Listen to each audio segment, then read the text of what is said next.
Hello and welcome to 360 Gamercast, episode 766 for Tuesday, the 24th of February, 2026. I'm your host, Mark Webb, gamertag Pearson ID, Steam ID, Webby 360G, and joining me today is... Resident Trophy Whore, Mr. Peebs. And resident, I guess, since they switched. Yeah, nice to have Peebs back. I haven't spoken to Peebs since I saw him at his 50th birthday party, which was a very lovely time, must I say. Yes, it was a great time. Yeah, have to do it again before your 60th. What, your 50th? Meet up and go out for some beers in Peterborough or something. Yeah, because that was a good time. The borough of Peter. Yeah, loved it, mate. Loved it. First time I'd been out on the beer for ages, so I was like, wow, this is what I'd be missing, spending all this money and having a good time. No, it was good. I really enjoyed it. So, yeah, it was good to see you, mate. So that was cool. So before we start, just want to say a big thank you to the people that are still subscribed to the Patreon. You are all super awesome. James Walker, Matthew Crumpton, Zacalyptic, Krusty Boy, James Bartlett, Robin Fahy, Ben Ansell, Eric DeHorn, Chris Wilkinson, Leon Hunter, Ilmatic, Daz Poz, Craig Wood, Matthew Kelly, Paul Hickin, Jason Adams, Ryan O'Kane, John Levitt, Sean and Brian. Thank you very much. You are all super awesome. Yes, so I've not played loads this week of a variety of games, but we've got quite a few little discussion points. News has happened. There's been some discussions happening in the Xbox room of the Discord, which I want to bring up because it'd be interesting to get the views of Peebs and Darren on this topic of conversation that I saw today. If you're not in the Discord and you're listening, join the Discord. It's full of fun times and merriment most of the time. Some good heated discussions. I love it. So yeah, anyway, Peebs, since you haven't been on for a while, I think we should start with you. How have you been? I take it you've been playing loads of games on your PS5. Has your Xbox even been turned on in the last month or so? No, I haven't switched it on for ages, to be fair. Don't miss it at all. I think the last time I was on, I said I've got a code for 3 months Game Pass. So when something comes on Game Pass I really want to play, I will activate it and just go on for a month. Yeah. Forza Horizon 6. Yeah. So something like that, yeah. And then I'll do that. But yeah, I'm not really missing it at all. I haven't switched it on. It's all about the PlayStation. Going between PlayStation. I'm a Portal as well. I do my Portal. I've been playing a lot of the Ball X Pit on my Portal. Oh yeah, it's perfect for the handheld. Yeah, yeah, it's perfect. And now I've unlocked a certain character that does the levels for you. What? I'm just grinding it. Yeah, brilliant. Rambo guy. You can just have him on in the background of the podcast. That's what I've been doing. Yeah, that's what I've been doing. I've been doing it on my while I've been watching TV with the missus and stuff, and I've got it on my Portal, and then just load it up with the guy so he runs it through, and then you just leave it to the side and let him do the levels for you. That's hilarious. Basically there's a character you unlock later on, and because they all have different abilities, and this one just does the level for you. Basically, it runs through it. So then you pick another character to go, because later on you can double the characters up. And how much have you played of it, Webby? I've not played as much as you guys. I've only unlocked the first two. I think I've only unlocked one other level. So I've not played it much at all. So service, basically. Yeah, so I saw because I was playing it the other week because one of you guys was talking about it on the podcast. I think it was Darren, and so I went back on it for a little bit, and I've just expanded my base out, like the side walls, one time each around the sides, so they're not collecting everything in one go now, which is annoying. But no, I have just unlocked the third level. No, I remember now, because I had to run through the second one with 2 characters, and I was quite enjoying it. I can see how you can get really stuck into it, especially on a handheld. But I think because I've got it on Game Pass, because my Game Pass doesn't run out until April, I just thought, well, I'm going to just play it on there. Yeah. So, but I think it would be perfect for something like the Steam Deck because I'd play. Yeah, I noticed Switch is platinumed it. So, and I'm on about 85% of the trophies. I've just got a few more because there's a trophy for completing every level with every character, which is a bit of a grind. So, because there's a lot of characters on there. But like I say, I've been using the Rambo guide, pairing him up with another person and just letting them do it for me, basically. But then there's a couple of, I won't say difficult, but they're a bit more random based and luck based. You have to unlock the ball things for certain abilities, and it's done on like a roll thing. So me and Switch were talking before the podcast started how to get on because he's platinumed it and got them, and they're the only ones I really need. Right. So I need to go on YouTube or Google and see how it's done. Yeah. You'll get there. It's easy enough. Yeah, because I just want to, because I'm so pretty much got all the trophies now apart from them, so I might as well just grind it and finish it. I'll try and plan them it. That's interesting. Yeah, that's it. I just want to say that's interesting that it just made me think because I've been playing a game, not much. It's called Cast and Chill on Steam, and basically, it's a fishing game. Obviously, it's like a 16-bit side scroll, not like a side scrolling graphics, if that makes sense. But I've probably played it myself for about an hour, right? But my playtime on Steam is 84.7 hours because the rest of that time, because it's got an idle mode, so you just press idle and it does the fishing for you, and it just works as a screensaver because it's just really pretty, right? It's got, it's like really pretty pixel art graphics, like the like when it's like the sun rays will be coming through, but in them nice graphics. Like I leave it running all day while I'm working.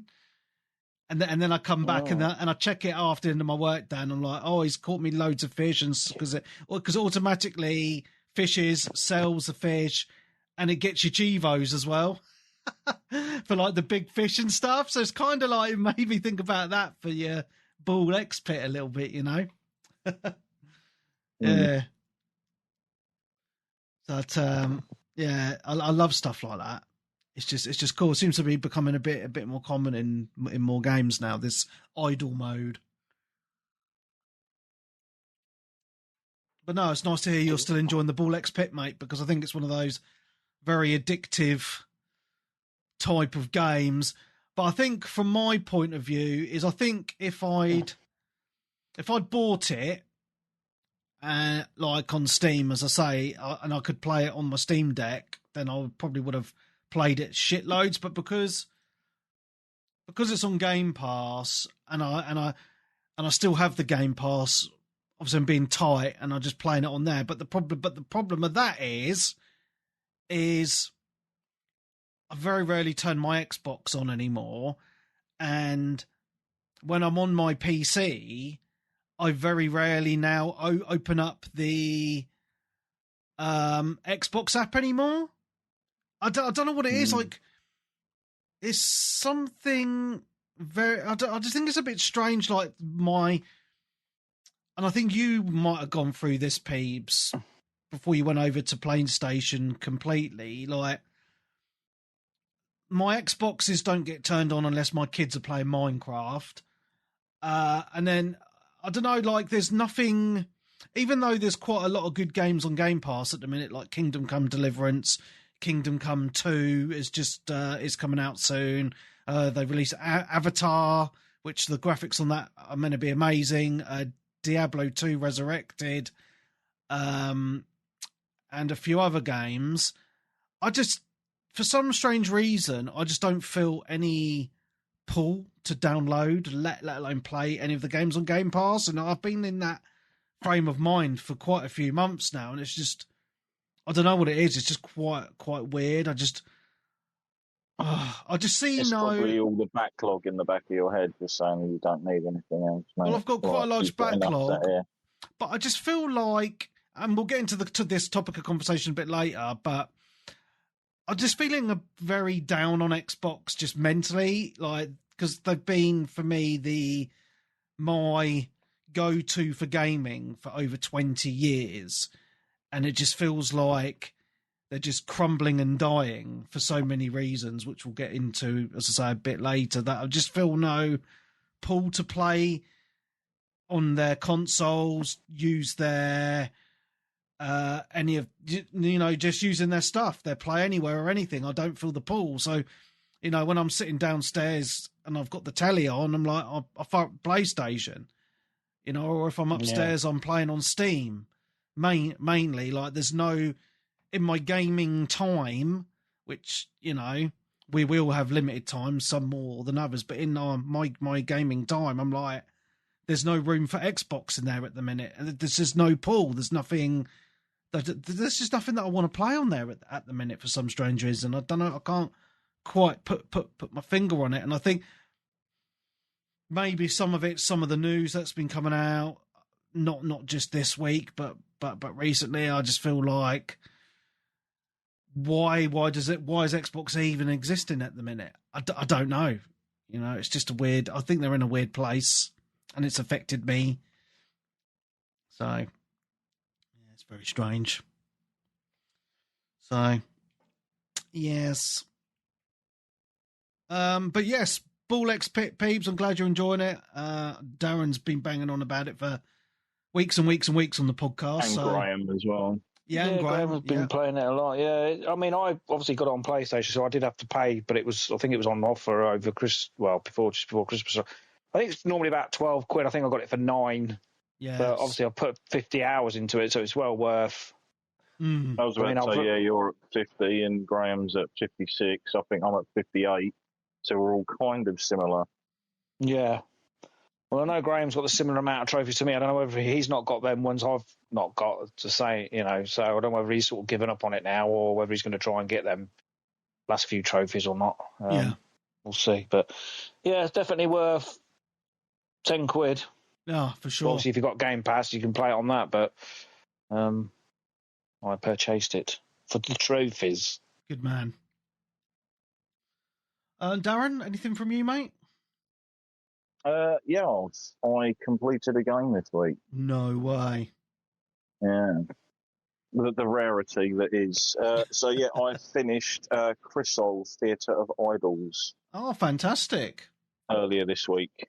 Obviously spoke about this on the podcast last week. It's kind of like a spiritual successor to sort of BioShock mixed in with, like, horror elements of, like, Resident Evil and stuff. Yeah. It's not like super technically amazing. It literally is like a sort of, like I said, up-resed or upgraded version of games from the PS3 360 era, which I thoroughly enjoy. And also, I still thoroughly enjoyed this game. Like, I really enjoyed it. The only things that kind of bummed me out a little bit was one of the trophies was bugged, but they know about it and they're patching it. It was just like stuck at 1%. And apparently there was another few other glitches that enabled people to sort of skip entire sections of the game because they didn't have to go off and pick up items. And also, although I did appreciate the fact that when I completed the game, it popped the trophy that I'd completed on the hardest difficulty, which I didn't. And I was just like, oh, well, cheers, I'll take that. Brilliant. You got to get them where you can. Yeah. But yeah, I really enjoyed, obviously, putting time into it and everything. It was one of those games, every now and again you get certain games that you just kind of get up and you've got the pull to jump straight back in. Mm-hmm. Because it's just like a cool, fun sort of like exploration going around and all of that kind of stuff. So yeah, I'm looking forward to seeing what the developers actually come up with next. So these are quite a new developer, aren't they? Yeah, they're Spanish. It's a Spanish studio. Mm. And there's only one other person on my friends list who actually plays it. Wow. And like I say, I'm still absolutely shocked at how the price of it when it came out. Well, yeah, it's £13.50 on Steam, which is it's $14.99 on consoles. I think that's so good. Yeah, it's amazing for that price. Yeah. Yeah, Like I say, if people like BioShock games and games like that were sort of around in the 360, it mixes a lot of sort of different genres in and does it pretty damn well for like a smaller studio. Yeah, there's some cool music in it as well. Like there's a lot of like Spanish music and stuff in it. What's the trophies like, mate? They're reasonably Peebs. decent. The only one that is a ball ache, I think, outside of the completely on hard, which popped for me anyway, was there's one for speed running it in under 3 hours. Wow. Yeah, completely. What's this game called again? Hours. Sorry. Crisol, CRISOL, Yeah. Theatre of Idols. But you've got like a few other things. You've got complete story mode without buying anything in the shop. Unlock all skills, which I haven't done. You have to do these on one playthrough because there's no New Game Plus. Wow. So all the collectibles and stuff you kind of have to get in a run through. But it is going to be something I play through again. And when I do it again, I'll probably have a guide because I did miss a few things the first time round, so I'm kind of like puzzled to know like where was that actually hidden because I could never find it. Do you know what I mean? Yeah, it's $14.99 on the PlayStation Store. Yeah, it's crazy. I thought it was going to be a game that came out at like 30, 40 quid. Mad. I'd say it's definitely the bargain of the year so far, as far as... How long did it take you to complete it? 14 hours. 14. Good value. Okay. Yeah. Like a pound it's an hour, mate. Yeah, like the same sort of amount of time as it will take for you to go through like a Resident Evil or something. Fantastic. Yeah, it looks really good, mate. Yeah. I'm putting it on my wish list. Like I say, I think it's one of them things that people that enjoyed like BioShock and whatnot will quite like. The weird thing with it, Peebs, the thing that makes it slightly different, is you use your health as ammunition for your weapons. You basically blood sacrifice into your weapon for the ammunition, so spikes come out the gun, so when you reload, you put your hand around it and it squeezes the blood into the cartridge. But obviously drains your health. So it's like a risk and reward thing, but it's never too annoying to the point of, oh, for God's sake, because there's a lot of livestock and other things dotted around the levels that you can just suck the blood from, absorb from, and there's abilities that give you like more blood from like sources and stuff, and things that will maybe allow you to reload your weapons at a reduced cost for blood whilst you're still in combat, kind of thing. But yeah, I really enjoyed that aspect of the game. It made it stick out a little bit more rather than just a sort of generic shooter, and it actually serves a point to the story as well and makes a bit of sense. Yeah. And none of the bosses made me want to go ballistic or anything. I've worked out what you're supposed to do with the bosses pretty much straight out the gate. It was quite obvious. Whereas, you get certain games, you're like, what am I doing? Like, or things like infinitely spawn. Fantastic. I'm glad you enjoyed it, mate. I remember you when we were talking about it last week. You were saying over it last week, yeah. Yeah, so yeah, it's good to hear you finally finished it, and yeah, it was you don't finish many games. I was just like, yeah, I was like, well, there was another one I finished, but I'll talk about that later. Sweet, cool, 2 games in 1 week. I know, mate. You've been busy man. For me, I watched a movie this week. I know stick with me. It's kind of gaming related. I watched Return to Silent Hill, the new movie that's just come out. Is it horrendous? It is not very good. I'll just get. Oh dear. It is basically Resident Evil 2, the film. but it shits all over the game, I've heard. Yeah, it's like characters. Like I'm like, oh yeah, there's that character, and she gets injured, and then she, like the woman who gets injured, and she like sits in this room, and then you come back and get her later, and yeah, it's not exact. Like not everything's exactly the same, but it pretty much is. But it goes but a lot of it delves more into the past of the main character, and obviously he's looking for his girlfriend and talks about their relationship a bit more, and a lot of it's about his mental health and blah blah blah. And I was just like, I want to watch this to the end because I've got to talk about it on the podcast, but I wouldn't recommend paying to see it at the cinema or paying to watch it just in general. So save yourself a couple of hours of your life and don't watch this. It's just weird what they've done, because the original Silent Hill film was really good. That first one that they brought out back in the day.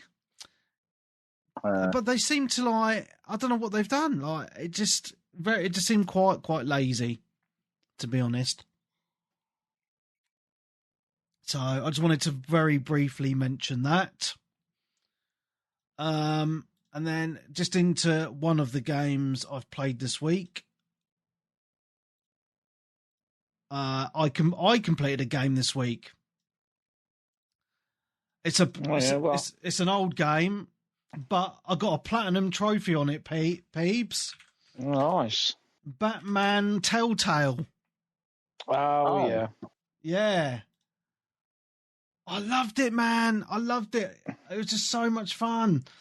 I've got the second one downloaded, ready to rock and roll now. I've not started that yet, but I found the episodes were quite a good length each, to be honest, because it took me weeks and weeks to finish this, because I'd do an episode, or maybe like a little bit of an episode, but then I'd finish an episode and I'd be like, right, I'm going to cut it off here and then come back and do the next episode another time. So it's kind of like how I'd watch a TV show in some ways, not just binge it.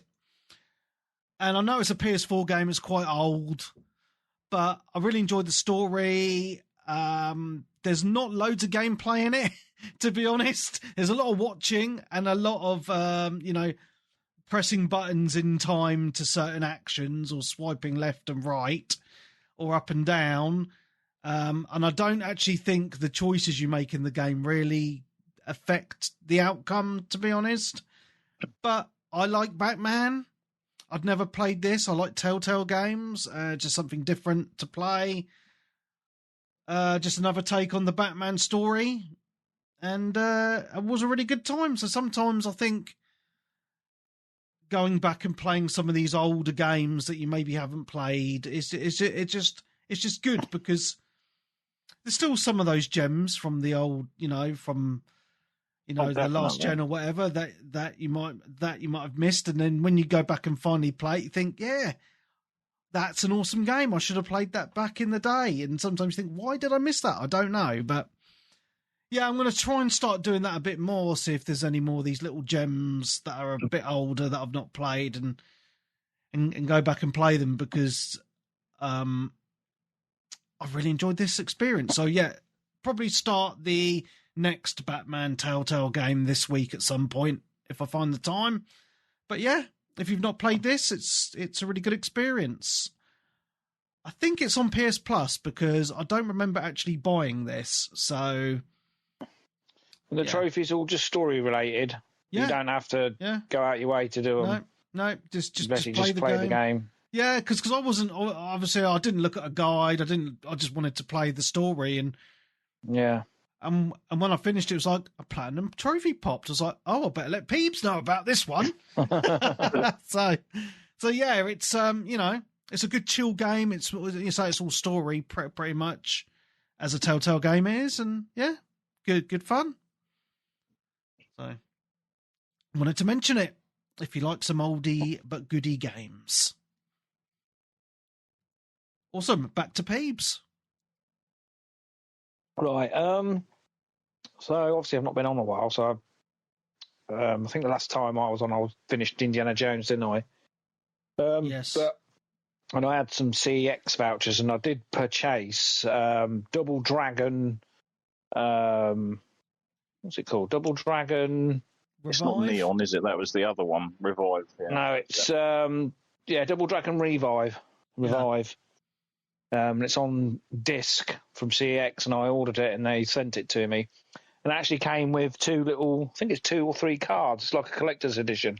Oh, nice. So the cards were still in it, because I plan on, when I've finished with it, I'm going to trade it back in, but I'm going to keep the cards, which the other person should have done, really. But oh well, yeah. But it's like I was going back to earlier with the ball pit. That was £10. I put 50 hours into it. This is £30, and it's probably a couple of hours long. Yeah. I completed it within 2. Back then was that type, though, weren't yeah, I mean, obviously there's a lot of replayability in it. I mean, there's different characters to use, and you can go through it again with different characters, and there's co-op and stuff. So, I mean, there's only about 6, 7 levels, and like I say, it didn't take long to complete, but, you know, you can go back through it. But, I mean, once you've completed it, I'm not sure I'm going to keep going back to it. I mean, I wouldn't mind playing it in co-op with someone. I don't really know anyone else who's got it. I've got it, and Stunty's got it. Yeah, well, Stunty's never allowed on anymore, so... I'll just be arranging a time. Yeah, so it's arranging to get on with someone. I mean, you can, like, do with randoms. I've only managed to find... I don't think there's that many people playing it, because I've tried to do it with some randoms, and I've only got into one game. Oh, that's a shame. Yeah, so whether it's pretty dead already, the online, which is a shame. But yeah, it's. I mean, if you love the side scrolling beat 'em ups, you know, it's Double Dragon. Its graphics are really good. It's really well done. It's polished. But yeah, it's just the longevity for me. It's whether I'm going to keep playing it. So I think I'm going to trade it back at some point. Just a few more trophies to get on it. Yeah. Nice. But yeah, and then I had the other game I got from them was Fatal Fury, another fighting game.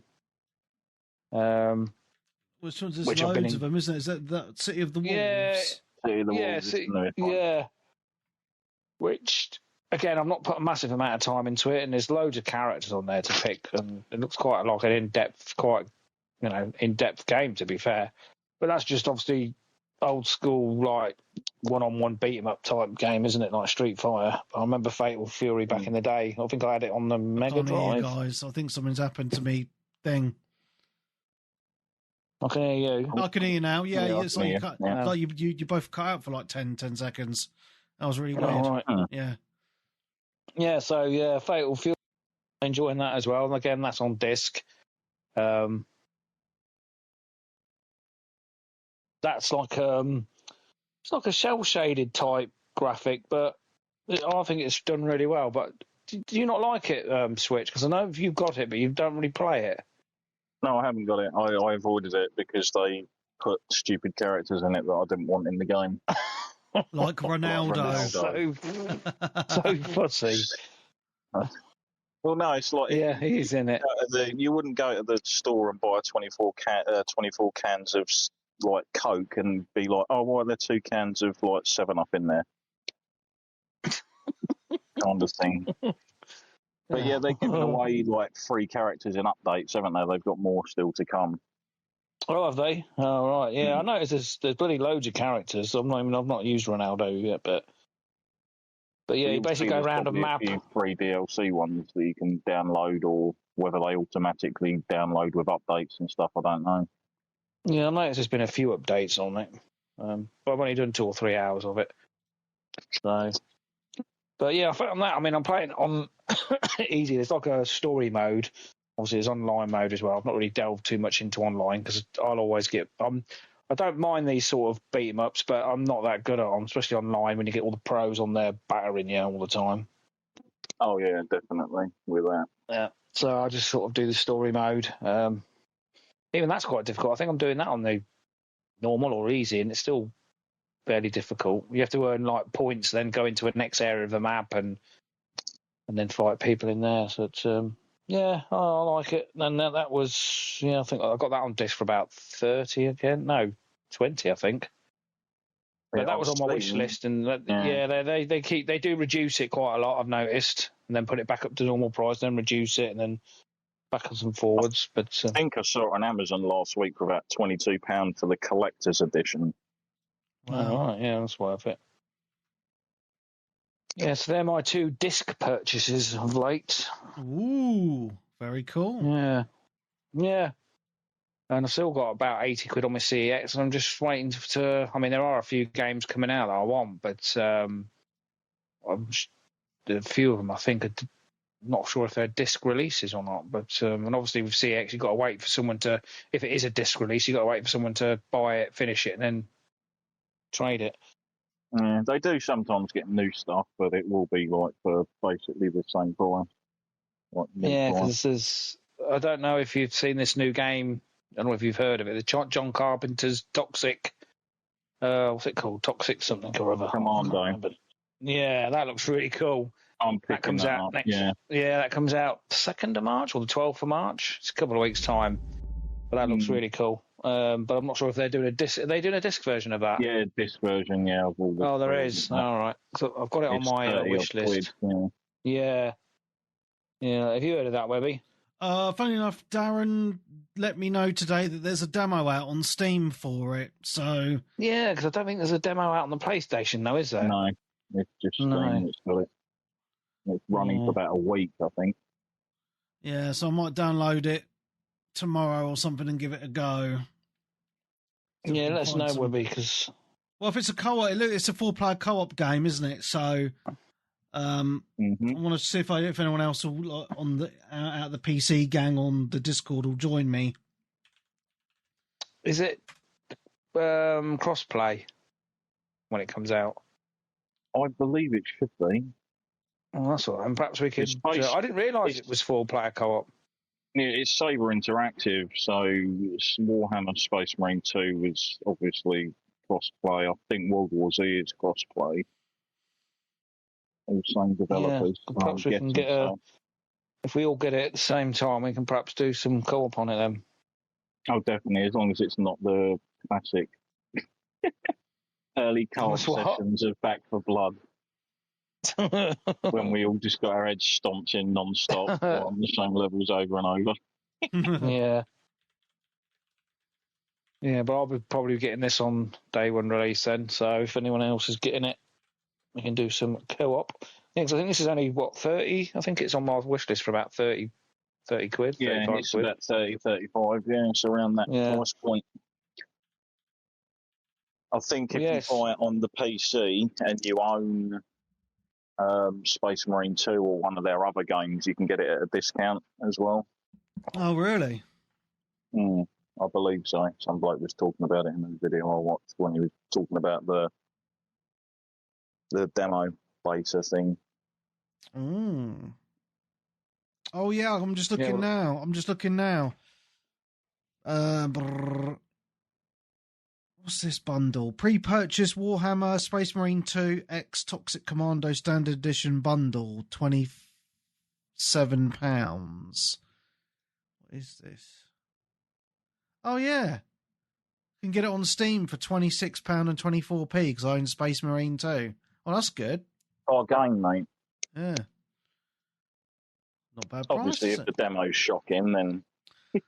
Yeah, I'll check the demo out and then make a decision. Yeah. Yeah, let us know, Webby, because if it is really crap, then I might give it a miss. But from what I've seen of it, it looks right up my street, so... Sweet. We'll see. So, yeah, they're the sort of 2 recent purchases I've made. Very nice. Back to you, Darren. Right. I went back to a game this week that I literally started, played an hour of, and got distracted by other games. Oh. And after Crisol, I was in the mood to play another one of these type of games. So I went back to Cronos: The New Dawn. Oh. And finished it. Oh, wow. 2 games. Yeah. Nice. Yeah, exactly. Yeah. So start to finish, it took me around about, I'd say, probably 20 or so hours. Because there's a lot of backtracking in the game, isn't there, due to the inventory. Yeah. Because you only have a limited amount of inventory size until you upgrade it. Mm-hmm. I fucking loved this game. It was good, wasn't it? I thought the story was a bit weird. Fan-bloody-tastic. No, I think the story's really good. Yeah. Just weird. Really dark, horrible, twisted. Mm. If you're a fan of like Resident Evil or Dead Space, this takes like so many aspects from those games. And I'm hoping this is going to be the start of like a new franchise from them. Because it's Bloober, the people that obviously made the excellent Silent Hill 2 remake the year before. Yeah. There's the atmosphere is incredible. All of the locations I actually visited in the game were all really well done. Like there wasn't a single time where I was like, oh god, this area's a bit kind of a thing. The way the levels are laid out as well, I think is really good, where you can open shortcuts that get you back to certain areas so you can drop stuff off and then head back to the direction you were going. If you look around enough and explore everywhere, you'll pretty much get all of the collectibles without really missing any. I think there was only one that I thought that's a bit dodgy, because if you don't notice that, you'll miss like out on one of the cats. Because obviously you pet cats in the game, don't you? And then the more you find, they end up back at your base. And it's worth finding them because they drop usually like really useful items like power cores and stuff, which you use to upgrade your suit and everything. Yeah, I still haven't picked this up, but I think you're going to love it. Since it came out, they have actually like fixed a load of stuff in it, and they've added another difficulty level as well to it. Oh wow! Okay. Because the ammo management in the game is quite a mission. Yeah. Early on, and like when I went back to the save that I'd made, like obviously when I first played it, I think I like had hardly any ammo and stuff, and I couldn't really remember. And I thought, well, I'm only about an hour into it, so I'll just restart it from the beginning again, just to get myself familiarised with all the different controls. And like I say, the story's proper weird, but the more it went on, I got more and more interested. So you're basically like a traveller who is or isn't human. It's never really explained, is it? No. And you're basically sent back to extract like the soul beings from certain people before this disaster hits the area. Yeah. That basically annihilates everything.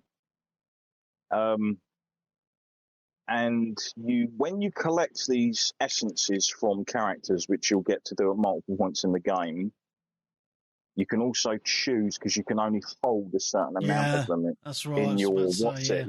Yeah. And they affect you as you're going through the game. They like comment in your head, and you can hear them screaming, and like there's parts of the game where like they're shouting out stuff from their past lives. And obviously you interact with like the weird like glitches in the world, and it sort of tells you like conversations that they're having with other characters, and you're kind of working out how the storyline folds. There's quite a nice twist in the story as it goes on. And then by the end of the game, because this has a New Game Plus mode, which you kind of need to do for other trophies and stuff. And it makes a lot of sense why that's even there, because it's actually in the story why there is a New Game Plus, etc. as well. Did you complete this, Webby? Much because it would spoil it. Yeah, really. I thought it was really, really good, mate. Again, I was just about to say, look, it's hard to talk about without spoiling it, because it is quite story focused. But like, there's characters you meet and you think, oh yeah, cool, but then things flip on their head, if Darren knows what I mean, at a certain point. And you're like, oh, okay. But no, I really like the areas. I got really good, really big Dead Space vibes from it, just from the way, obviously, that viewpoint and how dark the punching, the swinging punch animation, the stamp animation, because you stamp on their bodies to take the limbs off and burn them so they can't fuse. Yeah, the only thing I got frustrated with, it was only a slight annoyance, is not the puzzles, just more of the...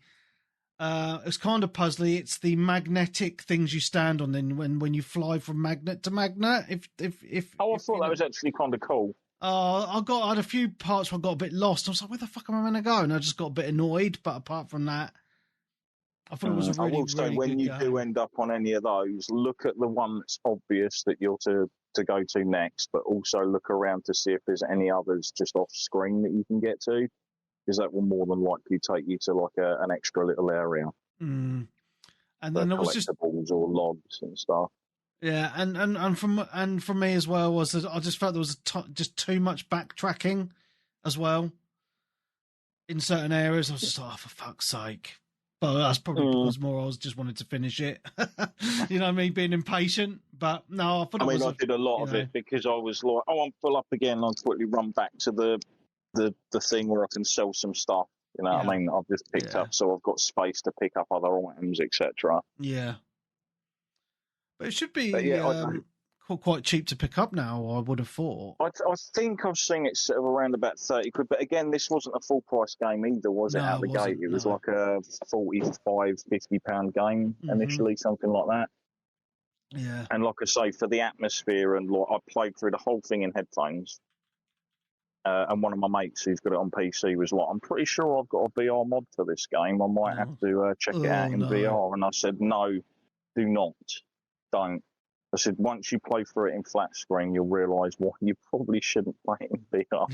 Yeah, too right. Because even in the headphones, I was like, the noises, like, I think the sound design in the game is great. You've got like this 1980s like synth kind of soundtrack through the game, very sort of Stranger Things-ish. Yeah. As well, and with the noise of the creatures and stuff, because it's basically like a biomass that's kind of fusing humans into each other. Yeah. So they're all like contorted in walls with like 4 heads and like 6 arms and all that kind of stuff, and they're literally just screeching and twitching about, and you can hear them. Yeah. Like there's one on the other side of this wall, I can roughly hear it. It's a thing you sort of like get round to a certain point where you can shoot it and then get past. Yeah. But I thought the enemy variety was reasonably decent. There was, I think, only 2 points of the game where I got pissed off. One of which was there's an area in the game where when you do something, the enemies infinitely spawn until you get back to where you've got to get to. And I was like, that's annoying. Because I was sitting there shooting, and I was just like, they're not stopping, they're still coming out. And then as I was running back, they all started coming out of all the other areas as I was running back through it, and I was like, oh, for fuck's sake. You didn't have to do that. And there is a boss fight as well where I was just kind of like, what the hell am I supposed to be doing here? And then I kind of worked it out because it transitioned to sort of like a second phase. And I had to go and do stuff, and because you can like move parts of the environment using your weapon, like use like a time dilation thing on it, so it like reverses time to back how it was before it collapsed or something. Yeah. But then you'll have interesting puzzles with that, so it's like, yeah, I'll reverse that to how it was, move around to the other side, then collapse it again, so that then gives me access around the back of it. Oh look, there's a little area around here with stuff. You can upgrade your suit, you can upgrade your weapons, and all sorts of stuff like that. So it's got all of the good things I like from a third-person sort of like horror shooter. One of the weird things about it, is I think I mentioned this when I played it, was there's no button to turn the torch on and off. It's automatic depending on how dark the area is. And I thought some of the areas was really dark and the torch wasn't on, and it just made the atmosphere even more creepy. and you can hear shit all the time. Yeah. It's like even when you're out in the open, like I was saying near the beginning of the game, where you're near the big like apartment building. Yeah. And it's all sort of foggy around it and stuff, and you can hear things in the noise running around, knocking stuff over and things like that. And it's literally just the sound design. There's nothing actually going on in the game. They just did it so it constantly keeps you on edge where you're thinking something's there, but it's not. Yeah. You know, I thought the whole like visual design to the whole game was really well done. The whole dark sort of Eastern European, like 80s kind of Cold War vibe to it. Yeah. Yeah, it's fantastic game. Yeah, mate. it's 35 on the PlayStation Store at the minute. Oh, is it on sale, is it? Yeah, 30% off. But then I've just looked on CEX and it's 45 quid for the disc. What about shop2.net? What about somewhere like that? Or Hit or something. Yeah. Use them sites anymore, but yeah, there's been a couple of free updates for it as well, because I noticed when I went into the extras there was an update for it where they'd added like a Halloween style costume. Oh right, okay. And recently this week, I think last week they added like a Year of the Horse Chinese New Year sort of outfit. There's loads of games doing this Chinese New Year stuff at the minute, isn't there? Which is what I'm wearing on my second playthrough. Oh, cool. Sort of a thing, because because where it says about you can only extract X amount of people, there's I think 2 or 3 different achievements for extracting certain people out at the end of the game. Right. Makes sense. So, like I say, there's a few things to work on, and plus, I think you only get the true ending on your new game plus. Yeah, I couldn't be asked for that. I'm just interested to know how, like, things sort of like turn out, because I think I was about 9/10 of the way through the game, I'd say. And there was something that was actually said, and I was like, oh shit, I've just figured something out. Before, obviously, all the revelations sort of start hitting. Again, I'd love to say what it is, but I don't want to spoil it for people who haven't played it. Yeah, of course. And this is definitely, like I say, if you like your Resident Evils, if you like your Dead Spaces, you should play this. Yeah, definitely. Really well made. If you've got, I know you've got the Pro Peebs, it looks fantastic, and it ran fantastic as well. Yeah, and I was playing on performance. Picking up at some point. But yeah, it's a visual treat, I was saying, quite a lot of places, because it's all abstract. The world's breaking apart, and you go to some really cool locations. But there's no way in hell in real life I would ever put myself in any of those kind of situations. Awesome. Big hello to Brooksy and Clarky in the Twitch chat. Hope you're doing well. So I would actually say this is probably one of those games that would have probably been in my top games of last year had I played it last year. The problem is, Darren, this is not enough time to play everything, is there? No, there isn't. We said that. Yeah. All right. But yeah, I got it done before Resi out this week. Is it us this Friday, isn't it? Mm-hmm. Ooh. Oh, no. Oh, Peebs is going to be spending Friday money as well. Oh. Well, I've got an expensive month, though. This is the problem. I've got my son's wedding up in Manchester. Oh, God. I've got a dentist appointment when I need a fill-in. That's money. Never ends, 60 mate. quid game. Yeah. Yeah, back to you, Webby. Yeah, sweet. Okay, cool. Well, I'm going to be talking about a game that Peebs has also played. So this is cool. We can have a little chat about that. Battlefield 6 Season 2 is now out. Now, I'm going to admit, the day this came out, I played it for a good few hours. And I don't know, I probably wasn't in the right frame of mind, because I was like, one map, man, I'm bored already. However, I did give it another go Thursday and Friday this past week, and I started to enjoy it a bit more. Now, I'm going to caveat this by saying I do have the new season pass, but that's only because I seem to have enough Battlefield coins sitting there to get the pass. I've not actually spent money. But they do try to push you quite heavily to spend £25 to buy the Battlefield Pro Pass, which I'm not fucking doing. You know what I mean? Fucking nuts. But this season's going to be drip feeding content by the looks of it. So at the minute, there's only one new map, and I think they're going to be dropping out another map in about a month. I think there's going to be one in March at some point. I need to have a look in the Battlefield chat. There was a picture that someone put in there. Yes, March the 17th. There's going to be another map. So I quite like this new map. And they have got a limited time game mode with this as well, where there's like gas everywhere, and you've got to put a gas mask on, but you have a limited amount of time to wear your gas mask. And then if you go in the gas without your mask on, like you start hallucinating and shit. It's pretty fucking mad. It's more Battlefield. I love it, but it's not. This map is not humongous like the Battlefield maps of old. It's just kind of a big-ish map like we've had already in Battlefield 6. And there's not many vehicles in this as well. You got the Little Bird, which is the new map, the new helicopter for this season. But there's only one tank on each team as well on Conquest, which I don't think is enough.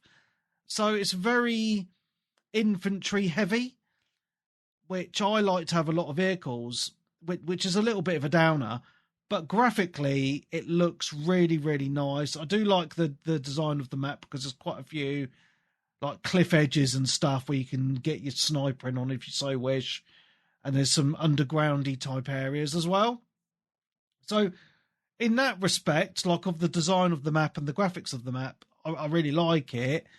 But it's not big enough. One, there's not enough vehicles. Two, so it's just, I feel like the game's been out for quite a while now, and they haven't released as much content in regard to maps as I would have liked by this point in its life cycle, which is really annoying because I know there's quite a lot of maps in there at the minute, but I think, you know, I've played it for like 160, 170 hours now. I just need more new stuff. I need more reasons to go back into it, which isn't a season pass, because I like to play the game for the fun. So I need more maps where, you know, everyone slagged off 2042 for being shit when it came out, but at least with 2042 they fixed it and they released loads of new maps. They re-released like remasters of old maps. You know, there was a lot of content there, and unfortunately for 6, they haven't released enough new content, which is really frustrating. And you can see like the player numbers have dropped quite substantially since it's launched as well. Like, people are just a bit bored of it, I think, and it's just a shame. I think I'm just burnt out on it now. Yeah, I went back like with you, Webby, and played a bit, didn't I? And I was just like, it's just it's difficult as well. I find you do go through periods where you just running to the main bit and then dying and going back, rinse and repeat. And I'm just like, do you know what? I'm done with it for a bit. I mean, I'm not going to install it or anything, but I just think have a break from it and then go back to it in a couple of months. Yeah, I think it's because, and you're right, because sometimes you'll be playing it and you'll just like die, respawn, and it feels very much like COD at times because it gets very hectic at certain times, and it never used to be like that. Like you go back to Battlefield 20 to Battlefield Bad Company or 3 or 4, and the maps were a lot bigger. Yeah, you spent a bit more time running around without seeing anyone, but you felt like when you engaged people, the engagements lasted a bit longer. There wasn't like loads of people swarming over a couple of bases. Like Conquest, like the bases used to be really spread out, So obviously the player base on the map was spread out. So there's just no, I don't know, like Clarky's just said in the Twitch chat, there's no breathing space. And he's right, because it just feels like COD, where you're like constantly like fighting people all the time. Whereas on the old games, you would have that bit of a breather where you're thinking, well, where am I going to go? Let's go there. And then you might have a battle with a few people, not like 10 in one go. So I think that's one of the problems with the game at the minute is that the maps are too small and everything's just a bit too compacted with all the players, you know. Not that I'm saying it's a bad game, because I do still enjoy it, but it could be a lot better. They should really learn from some of the games of the past and listen to their fans. Like, and I've said this before, just re-release some old maps like they did in 2042, and that would make a lot of people happy. So I'm hoping to see a bit more in the future, but I'm not holding my breath at the minute. So, and the other sad thing is, as I said, like I think back to some of the old Battlefield games, and you know, they were so much fun that people like in the community, you know, like, you know, from the podcast community would just be playing it all the time. And even some of the most hardcore people that I know, like Ninja Rods and Clarky, and, you know, some of those diehard people that would always be on these sort of games with me back in the day, even they've all fallen off it because they're like, I'm bored. You know what I mean? It's just weird. Like, it seems to be that state of modern gaming in general. I think like no game seems to stick for long in, you know, no multiplayer game. And it's just sad, man. Like, there's just no one game that everyone flocks to anymore. We're all just too spread out. And it makes me sad. Mm-hmm. So, but yeah, I mean, I'm still going to dip into this every now and again when I have that shooting need. But I think I'm with you, Peebs. I think I probably do need a bit more of a break from it. Until maybe this other map comes out on the 17th of March. And then we'll see where it is there. But it's a shame, really. So yeah, that's Battlefield. Back to Peebs. Well, another game I've been playing is the Need for Speed Unbound.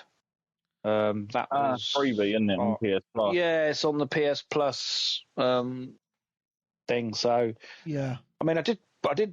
Was it on Game Pass on the Xbox? Yeah, it still is. Yeah, it came out on Game Pass on the Xbox ages ago. Yeah, because I was on my Xbox when it came. Yeah, because it must be over a year ago, because I was on my Xbox at the time, and I did play a little bit of it on the Xbox, and then went over to PlayStation, and then when it came out on the PS Plus thing, I downloaded it, and I've been playing. I've done about 20 hours into it at the minute. I'm enjoying it. Wow. Yeah, I'm doing the story. Like, there's a story mode. There is an online mode, but there's a story mode as well, which is quite good. But there are some frustrating parts of the game. I mean, it looks nice. The cars drive nice. Loads of cars. You can upgrade your garage. You can upgrade your cars and your nitrous, and it's got a lot of customization in it. Yeah. But the frustrating part I find is because it's sort of obviously it's a Need for Speed game, and they did the when they did the Cops and Robbers one, what one was that called? That was Hot Pursuit. Hot Pursuit, yeah, which was great. But this is sort of takes element of that as well, because it's like basically it's like a Burnout type, Hot Pursuit type, all put into one game. I mean, there's collectibles and stuff, but there's obviously the main story, which is racing. But then there's like drift events. There's a bit like Forza. Got like the long jumps, and they've all got you can 3-star them, and speed traps. So it takes an element of a lot of other games. But the frustrating thing I find is when you're doing these races and stuff, you accumulate like a bar, so the police come after you. That's right. Yeah. And it's just frustrating when you're trying to do. Look at him, eating whatever he wants, never gaining a pound. While I'm stuck with the boring special and can't lose an ounce. How's your lunch, man? Amazing. Yours? So good. Oh, I'm so happy for you. Cool, buddy. Weight loss isn't fair, but Mochi Health is. The affordable GLP-1 source that can fix your frustration with food. So, same time next week? No! Definitely. And your friends. Learn more at joinmochi.com. Mochi members have access to licensed physicians and nutritionists. Results may vary. Do things, and then you've just got police tracing you all the time. And you spend, like, sometimes 20 minutes just out trying to get rid of the police. And I'm like, I just want to get on to the next race and get on with the game. I don't want to be just trying to escape police constantly. Yeah, I found that because I played this on the Xbox back when it came out on Game Pass, and because obviously, with Marcus, he really liked the look of this. And, it looks beautiful. Yeah, but it was like that is the exact thing that we both got frustrated with, was the constant police chases all the time. Mm-hmm. You just don't seem to get a break from it sometimes, and it just kind of ruined the game for me a little bit. Yeah, it's like it needs to be nerfed down. I mean, I know, there are parts of it that are fun and you're trying to escape the police, but then, like I say, it goes on for ages and there's like different levels. So you get I think there's like a max level 5 police, a bit like the GTAs and that, when you get like wanted levels. And you get like a level wanted 5 and it's literally a police helicopter, 5 cars after you, and you're like, you just can't outrun the helicopter because obviously the helicopter's over, but you have to try and the way to get rid of the helicopters, you have to go under like the underpass type tunnels and stuff to try and get away from the helicopter. But unless you know where the map, it's quite a big map. Unless you know the map off by eye, it's like trying to find where the tunnels are to get away from the helicopter. And it's just sometimes it's just so frustrating because I like it and I want to get on to the next race. I want to complete the story and stuff. Yeah. But then you just like 20 minutes of outrunning the police. I'm like, oh, give me a break. And it's like it's difficult to get rid of them because you find a place, you're like, you're escaping, and then like you try and hide, and then the next minute they're there again. Yeah. It's like, and then the other frustrating is some of the races. There's a lot of traffic on the road, so you'll be like leading the race, and all of a sudden a car will pull out in front of you, and you're like, oh, for God's sake! And the rubber banding is horrendous. I'm playing on easy, and I haven't won that many races because you don't have to win the races to progress. It's all about the money and stuff. It's like accumulating money. So even if you come second or third or fourth, you're still accumulating money. And it's done like on a calendar thing. You do like a Monday to like a Saturday to Saturday. So your Saturday is like your main end of level types thing. But then Monday to Saturday is like you do like a day and a night cycle where you can go out and do races and accumulate your money. And then on the Saturday, it's like the next stage for the next level, like you win a car and stuff. But yeah, I really like it. It's just there are the frustrating. It's the police, it's the cars in the road and the rubber banding. It's just horrendous. It's like, I'll be like, it's because you can use, you like if you drift and you're like drafting behind cars and stuff, your nitrous goes up.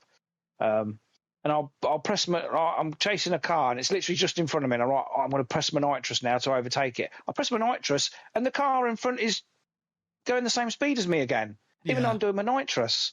I'm like, well, I've just done my nitrous to get past you, and yet you're still just you're matching me. I'm like, piss off. That's frustrating.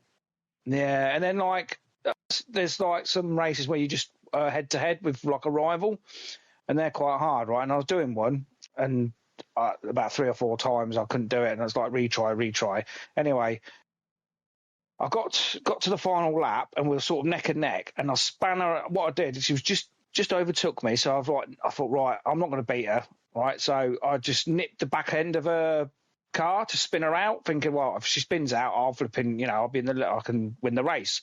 Span her out, and you can see the little icon on the map, but she's right, she span out, she's miles behind you. Next thing I know, she jumps right level with me again. I'm like, it's ridiculous. I actually physically saw the icon on the map just literally jump right next to me. That's didn't even like catch up with me. Normally, it just literally just jumped. I was like, oh. But apart from that, it sounds like I'm moaning about it a lot, but I do like it. I like the art style and stuff, and the sort of like cartoony, cel shaded stuff it does really well. Yeah, I like that, like the smoke and the characters. And all that. It's quite a nice design choice, I think. Yeah. Yeah. And the online, there's quite a few people still playing it online. So I went into an online mode, and it's just a bit like Forza Horizon, where you go into an online mode and you can just still do things on the map. Yeah. And then arrange to play other, certain races and that, and race against other people and stuff. And so, yeah, it's quite an in-depth game. There's a lot to it, collectibles and stuff, but it's just them frustrating bits, I think I could have completed the game. I think I'm 80% completed the actual main story. That's about 20 hours. But yeah, it is frustrating bits are just really doing my head in. Yeah. But apart from that, really liking it. Yeah, it's good. Nice. Another win for PS Plus? Yeah. Sweet. Back to you, Darren. Nothing really sort of new, I'd say. Space Marine 2, etc. Really. Good times. Which is it's getting a new update this coming Thursday. It's the next big patch update, which adds a new class, plus a new PvE operational map. I think it's going to add more modifiers to the like the ordeals and the operations, and obviously we're getting new heroic weapons and cosmetics and stuff that you can earn with the requisition points. Lovely. Currency I need to get back on it, man. I need to get back on it. I say that every time you mention it. Oh dear. Such a good game. Yeah. Yeah, good times. Awesome, yeah, that's pretty much it, mate. I'm basically done. Right, sweet. So for me, I'm briefly going to mention it because it's been my most played game all week, but I've been talking about this game for 13 years now, so I'm not going to talk about it too much. Final Fantasy XIV. Back into this in a huge way with my wife, because I think no one's really games in the evening at the minute, apart from, well, I'll talk about gaming with Tag in a minute as well. Like there's just no one seems to be like a stalwart. Yeah, I'll be on this like every evening. Like I put something in Discord and no one replies. I'm like, and my missus was saying to me last week, she was like, "Oh, fancy getting back into Final Fantasy 14 again," because she's like she's like expansions behind,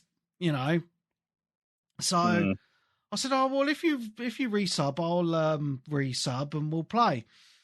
So we've literally been just playing it every evening. Like as soon as the kids are in bed at like 7:30, we'll be playing it till like midnight.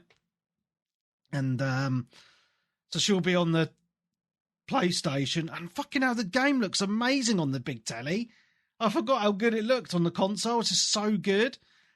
And I'm sitting there playing it on my Steam Deck because I want to sit in the same room. I don't want to sit at my PC because I sit at my PC all day anyway. And even on the Steam Deck, it runs and looks really nice. But it's quite nice because I'll just be running around the world with her while she's doing a main quest, and then I'll hop in and help her with the dungeon runs. And it's just been really nice just to have someone to play a game like that with, because it's just like in person. Because obviously, Darren, you play it a lot, but you're kind of at that stage where you're like, you jump on at like 7 a.m, you do an hour to do your stuff, and then you're off again. And it's just quite a nice experience to be questing with someone, and helping them with the dungeons and and for me, because it's been so long since doing those old expansions, because she's just on Stormblood now, which is the I think it came out in 2017. I've forgotten most of it, so watching her go through it and watching the cutscenes again, I'm like, oh yeah, that happened. That's really cool. Definitely a really cool MMO to play with people, just to tag along and stuff. I mean, I'm doing my own stuff as well. You know, I've just finished up to the latest patch on the main story, which was really, really good. I've just got onto the society quests. I've just started, after all these years, just finally started to do them now. And that's mainly to level up my other classes, to be honest. But I don't know, I'm back into it in a really big way, man. Like every day I'm just I'm hammering it with the missus. We're just really having a really good time. Every time I walk downstairs in the day, it's on the telly. She's on it, doing her stuff even when I'm not online. And yeah, it's kind of taken over again, which is really cool. And it's quite nice to see for such an old MMO now. It's like it's 13 years old. It's nice to see it's still so popular. I still have to queue to get up to get into the game. Like all the hub cities are really busy. There's loads of people. Apart from the odd queue, like I had a queue that took me 45 fucking minutes to do a certain dungeon the other day. Most of them have been quite quick. So yeah, I just wanted to briefly mention it, man. I'm still loving 414. The missus is loving it. Obviously, we're married in the game. It's been 10 years now since we got married in the game, which is absolutely insane. Yeah. Because it popped up on my YouTube thing, because I put the video on YouTube, because I got married around this time 10 years ago in game, because it's our 10-year wedding anniversary in August. Yeah, so in October, sorry. So, yeah, 10 years, man. Crazy. So, yeah, we're loving the games. It's kind of our game, and it's just nice to be playing co-op with someone. So that was cool. And the other thing I just wanted to mention as well was big shout out to Tag. We had a good session on Helldivers 2 this week. And it's still a fun game to play. Like, it'd been that long since I played it, I forgot the fucking buttons. And I was like, what do I press to do this? What do I press to do that? But then it soon came back to me. It's just one of those games that whenever you go on it and you're playing it with friends, it's just a fun time. As long as the difficulty isn't too hard and you're getting destroyed, because you don't have much health on your character in the game. But no, we really enjoyed it. Like Tags unlocked the mech, so he was cooling down the mech and he let me have a go on it, and fucking hell, that thing is absolutely insane. So that was really, really fun. So if anyone's up for some Helldivers at some point, yeah, I'll be up for some. Yeah, sweet, man. Yeah, I've only done about 20 hours into it, really. Yeah. I sort of missed the boat when everyone was on it. Got it a bit later, but played View and Stunty a few times, but I've not done a massive amount of it. Yeah, and I think it's just had some updates, some big update patch or something, which is why I think the player base has come back to it a little bit. Yeah, it was like a couple of weeks back. I think I've done the new raid. I just haven't done the story stuff. Are you back on 14 again? Yeah, that's what I thought we was talking about. No, we moved on to Helldivers, mate. You must have fallen asleep for a couple of minutes. That's all right. Yeah. Yeah, so Final Fantasy, Darren, yeah, you need to catch up on the main story stuff, but because it is fantastic. But Helldivers, yeah, it's really nice to be back. It'd just be nice to see more people online to play it with. And Peebs, you need to stay up past 8 o'clock in the evening to join us on it, mate. Yeah, I'll try this week at some point. Sweet. Fantastic. We're going to roll it back round to Peebs now, because I've got a couple more games I want to talk about, but not many. I'm trying to think what I've been playing. Obviously, Ark Raiders still massively into that. Although yesterday I hit level 75, which is the max.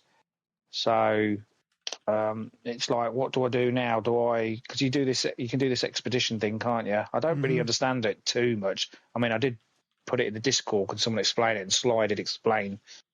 Basically, you can gather materials and build a ship, and then it resets it's like a prestige mode, isn't it? And it resets you back, but you lose a lot of stuff. It's like it was such a chore getting your benches and your blueprint. I mean, I still haven't got all the blueprints. I think there's 70 odd, and I've only got 30 odd.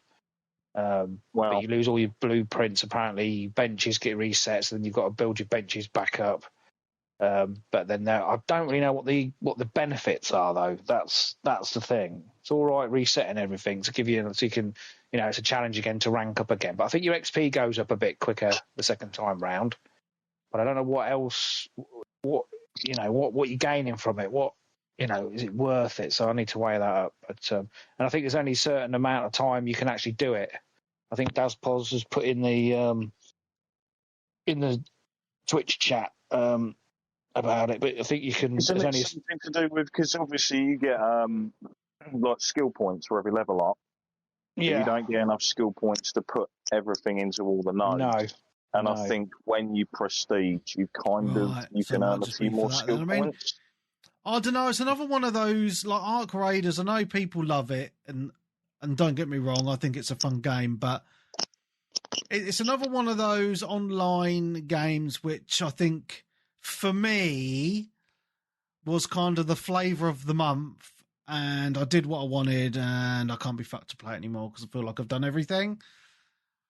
I don't know how other people feel about it, because I do see a few people like Sly and that are still playing it a lot. I just don't see the pull, personally. But well, no, I'm still playing it. I mean, I've reached level 75, but I'm planning to keep playing it. There are these like other projects things you can do where you're gathering, you're obviously finding more materials for this other thing. It's like a trophy cabinet, and it's a bit like the expedition. There's 5 different stages that you collect stuff, but then the rewards are quite good. You get like 300,000 in-game currency, you get some skins, you get a good gun. So that's worth doing. I'm sort of doing that at the minute. So that's keeping me going. But I think if there was no projects and you ranked up, then you might struggle and think, well, what am I actually playing for apart from just the fun of like playing it? But you're not actually aiming towards anything as such, which is what I need to be doing. I mean, they have these decks, a bit like Helldivers in a way, that you get these decks and you get like doing in-game tasks. You get like 3 updated dailies basically, and then you can use them on these decks to buy skins and other bits and bobs. But they haven't released a new one of them in a while. They've only done 2 since it came out. But yeah, I'm still in it. So and they have done another thing at the minute. Like I can't remember what it's really called now. They did a thing for like 10 days where you can aim for. You get these like little in-game XPs, and it builds it's like a little battle pass, if you like. You can get every so often you get like you can get like a helmet for the chicken and bits and bobs. So yeah, I'm still really liking it. I mean, there's still, like you say, it's popular. There's still loads and loads of people playing it. Yeah. But again, it's like I've done 120 hours on this game, and it was what, 30 quid. Yeah, that's mad, isn't it? That's good value. It's good value. And then, like I said, I spent 30 quid on the Double Dragon, and I completed it in 2 hours. And there is replay in there, but you're not going to do over 100 hours on that, are you? No. But it's my most played game on the PlayStation now, because on the PlayStation you can sort your game catalogue into most played. What you played the most. Oh, right. Yeah. Nice. So Ark Raiders is top, and Battlefield is second. Oh, wow. And then I think Call of Duty's third, but I haven't really played that in ages now. Our little Saturdays with Collie and stuff don't really seems to have died a death. Yeah. But he's off skiing at the minute on a Saturday, so and I'll go football a lot, so we don't really get to go on as much. But everyone seems to have dropped off Warzone at the minute, which is a shame. But I think COD's probably had its day a bit, to be honest. Well, yeah, they updated it and reset everything, didn't they? So that was a bit of a bummer. Yeah. So, but hey ho. And I was still pissed off about last time I was on. Did I remember you telling you that I bought Modern Warfare? Which one did I buy? Let me just look. It was I bought on disc Call of Duty Modern Warfare PS5 on disc. But when you load it up, because what he calls Call of Duty is all on that hub now, isn't it? So a lot of the games are amalgamated into the hub type thing. Yeah. So but it won't let me play the PS5 version. It only lets me play the PS4 version, which is stupid because the game is a PS5 version. That's so weird. Yeah, and it is an issue because I've YouTubed it and everyone's complaining about it. It downloads both games, but when I go to play the PS5 version, it will say you need to install it. Well, it is installed, but it'll let you play the PS4 version. Weird. It's ridiculous. Yeah, and it's pissed me off because I don't want to play the PS4 version because it's unlocking trophies on the PS4 version, on the PS5 version. Yeah. Stupid. Yeah. But yeah, Arc Raider's great. Everyone's still playing it. Great game. Cool. Is nothing else you wanted to mention, is there, Darren? I don't want to skip you. Not particularly. Did you check out any other demos this week at all, or not? No. There was. I did download one called Windrose. That was what I was going to mention. Yeah, it seems to be kind of kicking off at the moment. I've noticed that game. Yeah. Looks really promising from what I've seen as well. I just didn't have time, mate. I had no time. It looks like Skull and Bones as it was supposed to be. It looks. See, some of it, the aspects look cool. So, like the character creation and the pirate ship battles and boarding other ships and stuff. But I'm not 100% sold on the whole base building aspect of it because there's so many of them type of games out, but I haven't played it to judge. I'm just going by what I've seen. But I was going to say, the amount of people playing that demo is quite impressive, like, in theory. Yeah. There's like 20,000 people or something that have played it or playing a demo, and there's like a lot of demos that come out now, and they're lucky to break a few thousand, let alone like. It just makes me chuckle when I saw this news today, Darren, because I was just thinking, Ubisoft spent all that money on Skull and Bones, and it flopped hard. And the demo's basically like quadrupled its player base, and like just for the demo, like yeah.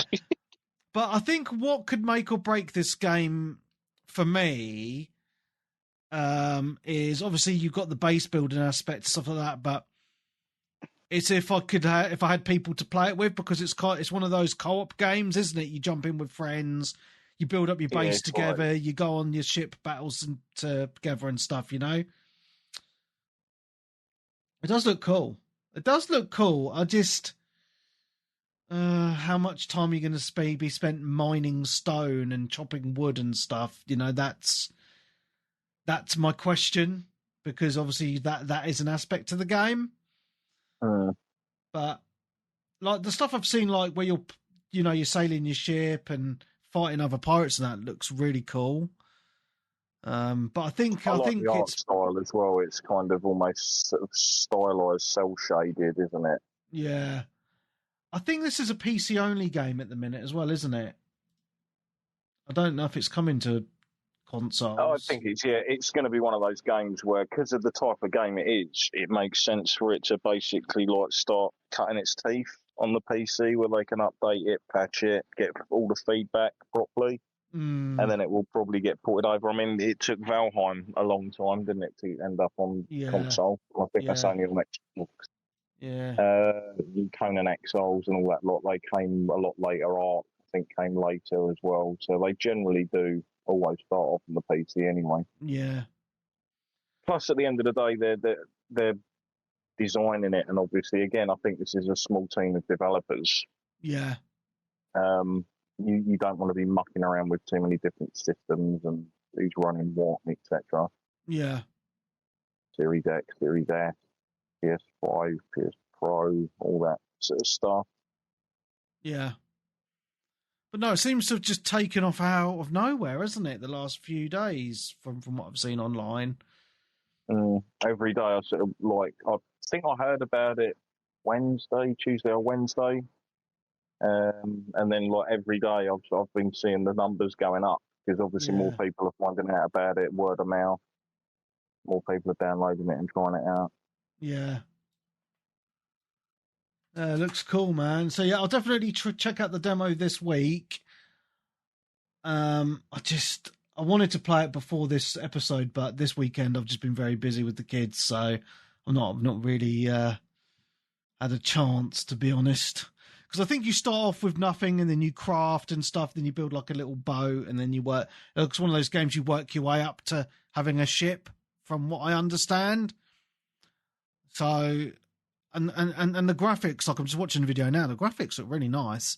And obviously I used to play a lot of Sea of Thieves. Well done, so this should scratch that itch, to be honest. Yeah, it does look good. It does look very, very good.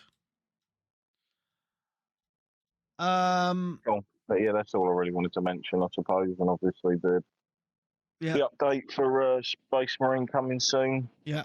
As well. I think it's an update the same day for Borderlands 4 as well. I think that had some new wild card thing. Yeah. People still playing Space Marine? It's a popular game, mate. It's a popular game. Yeah, because over Christmas I downloaded the 2-hour trial on PlayStation and I'm still looking to pick it up at some point, waiting for it to have a bit of a price drop, and I'll pick it up.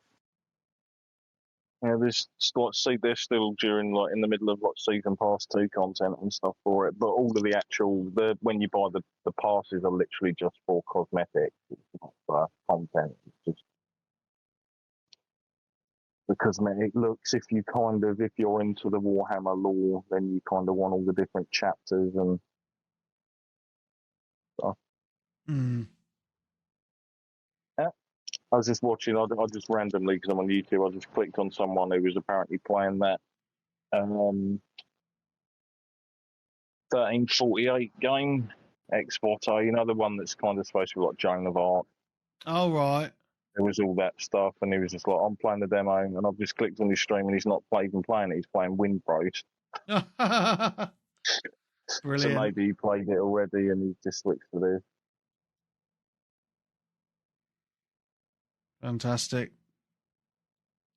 What was I going to say? Yeah, so the other game that I've been playing quite a bit with Marcus, which has been a lot of fun, is the Finals. Oh, this game is... I downloaded it after you... I heard you talk about it on the podcast a couple of weeks ago, and I've downloaded it, and I'm like... It's really maybe good, I need to give it a little bit more. But you have to play with people. You can't really go in on your own, because otherwise you're just going to get... Well, you need that kind of coordination, that teamwork. So it's free, so on each team there's 3 players, and it's just me and Marcus, and then we get a random. Hello. You all right there, Darren? You all right, Darren? No, sorry, I've just got a phone call I've got to sort out. I'll be back. Yeah, just mute yourself, mate. Yeah. So yeah. So the concept is really good, and this is why we keep playing it, because there's various game modes, but the main game mode is basically there's a save. Well, there's money on the map. You unlock the money thing, and then there's 2 cash out points on the map. So you go to one of them, and once you start the cash out, everyone on all the other teams know where you are. So you got to defend it, and if you don't defend it, they can steal your cash out. So the whole point is the first team to get, say on Quick Cash, which is the one of the modes that we play. It's the first team to get 2 cash outs. Right. And the game is the destruction on it is amazing. Every wall is destructible, so you can use a lot of tactics. If you know where the cash out is in the room above, for example, if you're a rocket guy, you fire a rocket, it makes a hole in the floor, and the cash out thing will drop down to the room below, which messes up the team who've probably spent a bit of time setting up their defenses with mines and stuff around in the room above. Yeah. So there's quite a lot of tactics to it, to be honest. And it's a lot of fun because it's very fast paced. The games don't last super duper long. But mate, it's one of those games which really, I get really annoyed. When you're playing a game and you're getting really into it, and say me and Marcus were having some games today, and We were defending the objective, and literally with like 10 seconds left until we were going to cash out, we all get fucking killed by the other team, and they steal our cash out. I was like, fuck! You know what I mean? Like, it really gets that competitiveness inside of you out. Like, and I don't get like that in a lot of games. Like, I'll play Counter-Strike, and I'll get annoyed if I die or something. Yeah. But there's something about this game where if it doesn't go my way, I fucking lose it. I get so angry because it is so competitive, because you're like, oh, we're doing really well, guys. You know, we've got the first cash out. Let's defend the net, you know, and now we're going to get our second one. And then the next team, and then another team swoops in, fucks you up and steals your cash out and takes it. You're like, motherfuckers, you know, and it gets you so angry. So I can't play it for too long. Like, me and Marcus will play, like, say 2 or 3 games. So that's about 45 minutes worth. And I'll be like, I can't play anymore. I need a break, because I'm just so, like, if we've had a couple of games where we've lost, and like for really silly, like the other team's like just beating us by taking our cash out, I'm like, I can't, I'm too angry. But on the flip side, when you win, because we've won a lot, like Marcus is really good at this game, and he plays it with a controller on his PC. You know, we do win a lot, and that's probably another reason why I hate losing in it so much, because I know that we are good, and we know we set up our defenses and stuff like that.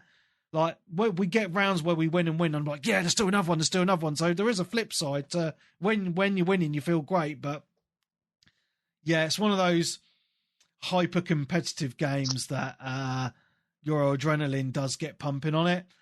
But what I like about it is it's not gory. It's just done in that game show style where there's like the announcers and they talk about how your team's doing, and that's all done really well. And it's getting that synergy with your team. So you got a light, a medium, or a heavy build of person. They have different guns. They've got different perks. So like, I like to be a medium guy who can put a turret down, or sometimes I like to go as the heavy, because you can have a rocket launcher with him. So it's really good to blow up the walls. Or if you go as a light guy, you can get like a ninja sword, and you'll be zipping around just fucking people up. And because they're really hard to hit.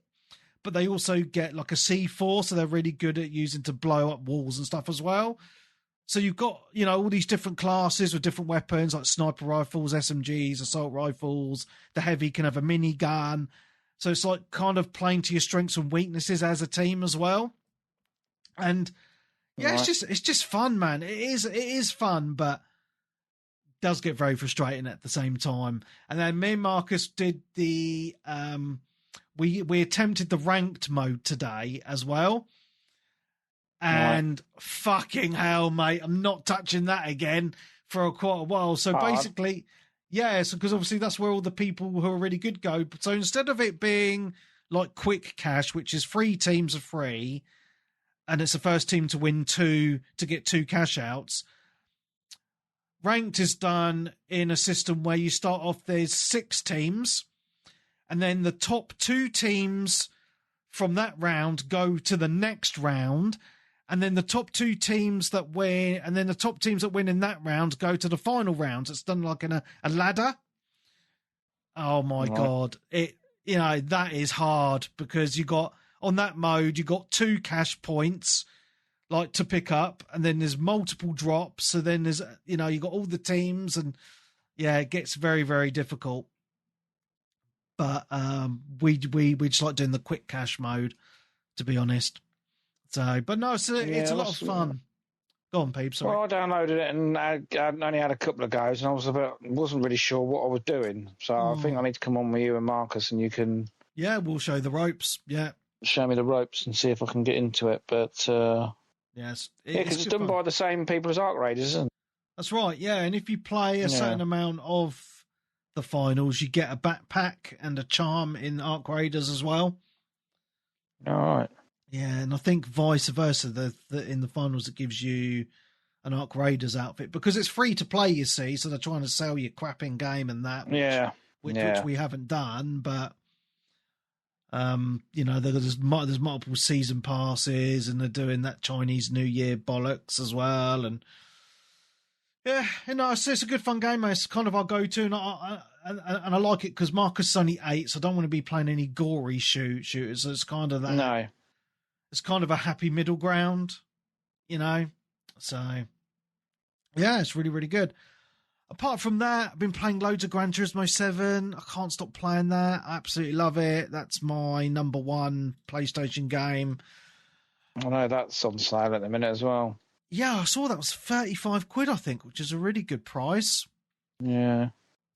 And I've been playing some Spiderman Remastered with Marcus as well. That's the original Spider-Man remaster, not number 2. Yeah, because number 2's just come onto PlayStation Plus, hasn't it, or whatever it is? It has, yeah, which is... So I'll be playing that at some point. I've downloaded it, but I want to get other stuff finished first. Yeah. So I thought, what I didn't realise was how good the graphics still look on that original Spider-Man game. That's very impressive. And the only other game that me and Marcus have been playing together still is Roadside Research, which is...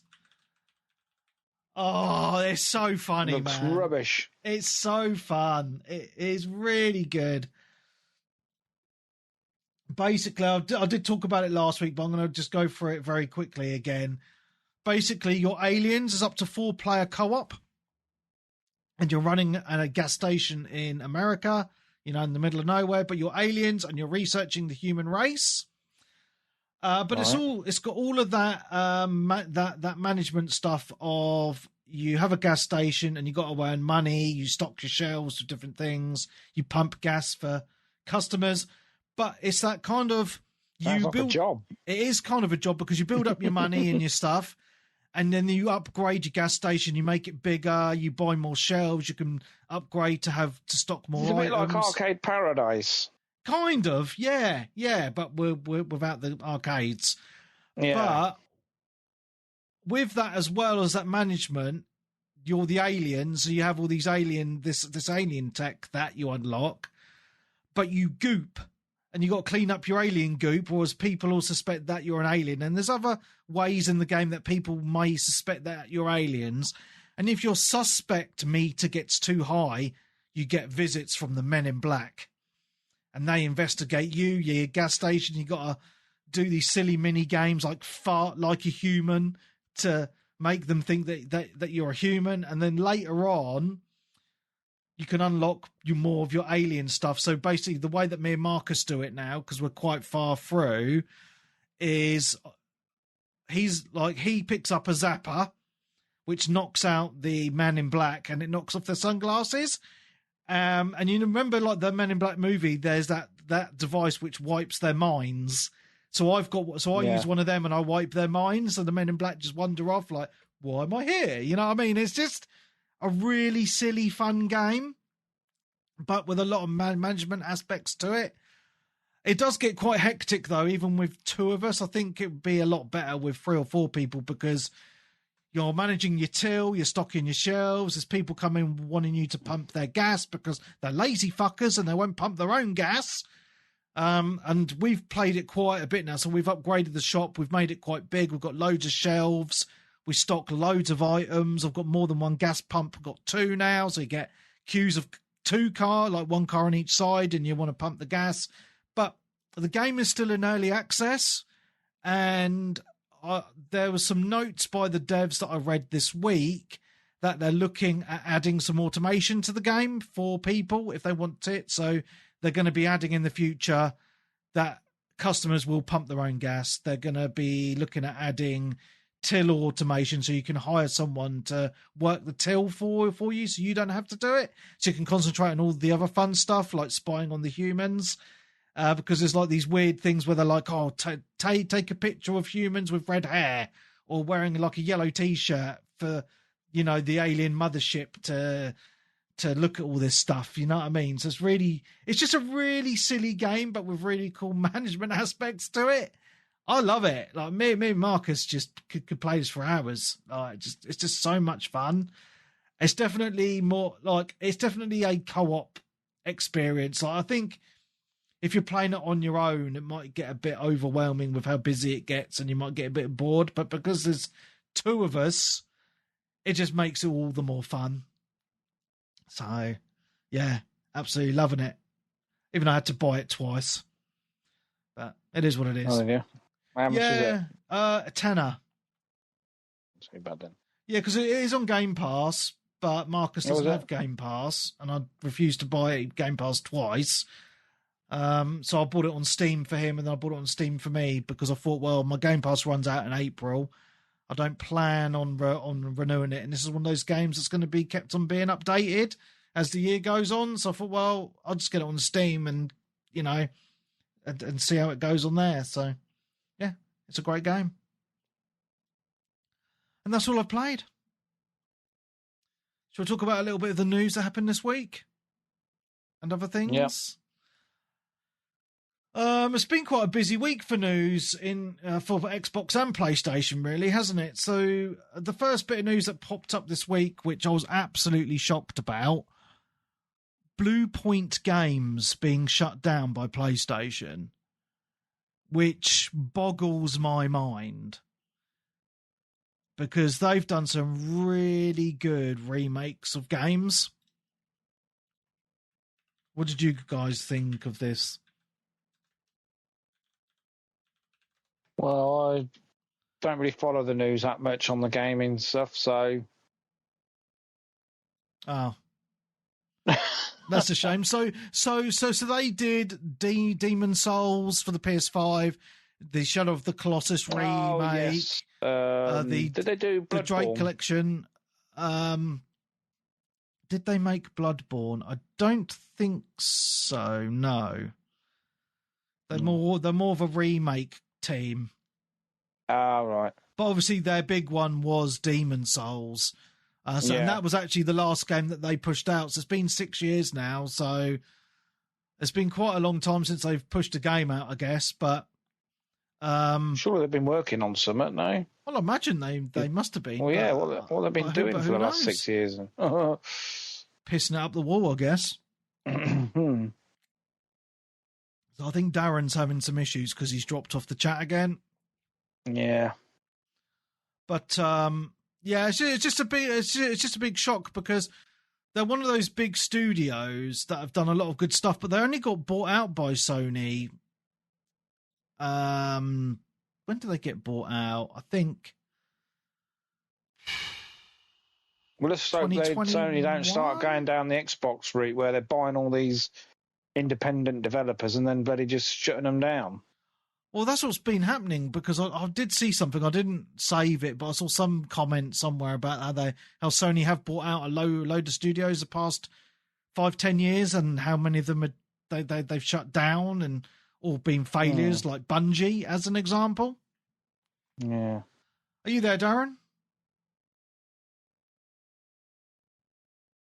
Yeah, sorry, can you hear me? That's all right, mate. Yeah, we're just talking about Bluepoint Games being shut down. All right, yeah, I was pretty annoyed about that news. Yeah, it's shocking, mate. But Peebs was saying, like, what have they? Did they have any games in development? Because obviously the last game that came out was in 2020, 6 years ago now, with Demon Souls. Like, what's been going on? They were working on some like live service God of War game, weren't they? Right. Oh God. Apparently. Right. And it didn't obviously pan out. Yeah. And God knows what's going on, but it seems like Sony don't know what to do with them, and they just like, well, we'll shut them down then, I guess. Yeah. Which is a shame, because they've made like some really great remakes or remasters of games. They did some good ports for like the Vita and stuff as well. Yeah. That's a shame. It really is a shame. So yeah, there goes everyone's like Bloodborne remake. Yeah. Dreams out the window. Yeah. Yeah, for sure. Unless they obviously funnel some of those developers off to other teams to work on it. Yeah. Who knows? But it's just a shame. Oh, sad times. Just another one of the fallouts of the fantastic double act of Herman Holst and the other guy who got who left recently, didn't he? Like about a year ago. Right. The guy that was behind Concord and stuff. Oh yeah, I just don't know what Sony are playing at. Like they bought out quite a lot of studios the last 5-10 years, and then like a lot of them they've shut down or games have flopped. Like you look at Bungie as an example, like what's happening there, and well, they moved all of their eggs into the Western market, didn't they? Big mistake. By shifting to California, and then it all sort of like snowballed from there, really. Yeah. So yeah, it was Big a gamble that just definitely didn't pay off. Yeah. On other news, High Guard, the website apparently is offline, so there's rumours that the game could be shut down in the very near future. But also, it came out that High Guard was secretly backed by Tencent. They put a lot of funding into it for these indie devs. Which is very strange, yeah, which is one of the reasons why people think that it will showcase at the Game Awards. It's hard to say. Yeah. Yeah. Well, let's go on to the biggest news of this week then. With the news that Phil Spencer is retiring by the time this podcast is out. He'll be gone from Xbox because he's retiring on Monday. And Sarah Bond is leaving as well. Yeah, that was the weird one. Like Phil Spencer, I could see coming for a while. Yeah. Of him wanting to just sort of step back, because I think, like we've said before, I think there were ideas and visions he had of the Xbox brand and where he wanted to take it. And obviously the higher-ups were like, nope, we're not doing that. Yeah. It's just, I don't understand what's been going on. I think there's been some internal disagreements going on. I know Microsoft is heavily investing in AI at the moment, and this will be why they probably appointed this new woman. So this Indian lady who is not a gamer at all. Today's gaming news. Her gamer tag only just started up a month ago, and she was heading up the AI portion of Microsoft and has now been moved to head of Xbox. I don't understand the logic behind this, because surely you'd want someone who plays or understands games at least a little bit to be in charge of your gaming division, not some woman who doesn't game at all and has no interest in gaming, but is focusing on AI. I wonder where the Xbox games are going to be, what they're going to be focusing on in the future. Fucking bullshit. Corporate fucking bullshit. It is the death of Xbox. I'm calling it now. They are fucked. Absolutely fucked. It's not looking good. No, it's not. Slow death, isn't it, for Xbox? It's a shame, man. And I hate being negative about gaming. I hate it. And I feel like I've been negative a lot in the last couple of years, but you can't ignore this shit. Like, what the fuck is going on at Xbox? They used to be the daddies of consoles, you know. They used to be like, they were the underdog. The OG Xbox 360, amazing. And it's all gone slowly downhill since that Don Matrick famous E3 shenanigans. And now they're just like, what the fuck? Like, at least Phil Spencer is a gamer. Obviously, he didn't do a lot right, but he did some stuff right. But I think he's been hamstrung by the corporate side of Xbox, because, you know, they're really trying to push Game Pass and obviously the online kind of gaming and games as a service and stuff like that. And, you know, now I think a lot of the games are going to be very heavily made with AI, and they're going to be just slop, to be honest with you. And I've already seen some stuff about this new woman, this Sharma woman, that her Twitter account apparently is automatically replying to people using AI. So it's just like, it gets worse. You know what I mean? Like, what the fuck? So I don't know, man. I think the writing is on the wall for Xbox. It really, really is. You know, They're just hamstrung, as I say, by the suits. Like, there's no exclusive games. Like, they're just going to become like a Sega. Like, they're going to push their very few good games onto PlayStation and PC and Nintendo, and there'll be no point of having an Xbox console at all going forward because everything's an Xbox. And it's just a shame. You know? It's just very sad to see, as someone who was a big Xbox fanboy, to see where this once glorious gaming company is gone. You know, sad. Now I know how Sega fans felt back in 2000. Oh dear. Yeah. So sad news. Sad news indeed. I'm not happy. It's an end of an era. Off to PlayStation I go and PC. Welcome me with open arms, Peebs. Yeah. So yeah, that is pretty shitty, to be honest. What did I see here? Hang on, I'm just opening something here. Oh, yeah, so another bit of news before we get onto the discussion topic or any other bits of news that I've missed, guys, if you've got any. Apparently, I picked up on this as we were recording. The Steam Deck is sold out globally in the US, Europe, Canada, and Japan. And one of the reasons, apparently, the rumour that I've seen as we've been recording is because of component prices. You know, obviously we know that RAM's gone up in price and storage, etc. Apparently this is one of the reasons. There's no stock because of the prices. I don't think, apparently Steam can't get their components for the price that they were getting before. And part of the reason why people are thinking this is because there's rumours going around also that the Switch 2 is going to get a price rise very soon because of these component price increases. What a weird state of affairs that we're in this day and age of tech. It's bizarre. Blame AI again. You know, like this point in a console generation, we would expect consoles to have halved in price by now, and that's usually been the standard. You know, we're 5-6 years into the console gen, and prices have gone up. What fucking world are we living in? It's bizarro world. I don't get it. So, yeah.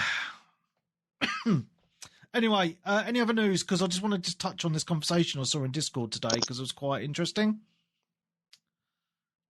No news. Okay, cool. Our friend Stuntmaster chimed in on our Discord today. Hello, Stunty. No, it's nice to see you. I was talking about the whole Xbox thing, and he was talking about, you know, he doesn't like how gaming nowadays is more focused on the subscription model. Xbox in particular doesn't bring out any physical games anymore. Nintendo has put out a lot of their games on game card keys, which are just like cards with a code to download the game instead of actually having it on the device, like on the storage itself. And it's quite interesting because I thought it was quite an interesting topic to bring up because obviously, Darren, I know that you're very staunch on physical media, owning your stuff, not having it on a subscription service. Yeah. And I get that, but Frosty chimed in saying, you know, I'm quite, you know, he said, I will never buy, you know, I'm happy to never buy a physical game ever again, just like I never buy films or music in physical media. I don't like the clutter in my house. I'm just happy. I'm happy for everything to go digital. And it's just really weird, like these contrasting viewpoints that people have. It's almost like this, like that for everything. Technically. Yeah, because he said, I'm happy to have a subscription service and never pay £70 plus for a game again. But in my mind, I'm like, well, Game Pass is now £26 a month. If you're not hammering games, so if you only buy 2 or 3 games a year, surely it's worth it more just to buy those games that you're going to play than to have this recurring subscription. It doesn't necessarily have to be a Game Pass game. It can be from any company, because obviously only certain publishers go on Game Pass, etc. Yeah, for sure. And it's just like the weird pricing of games these days as well. Like St. Adams put a comment in there saying, he really wants the new WWE game, but there's like 4 different versions of it, and the version to get all the characters and that is like 140 quid. Yeah, it's fucking ridiculous. So I just wanted your guys' opinions on this, really, because I know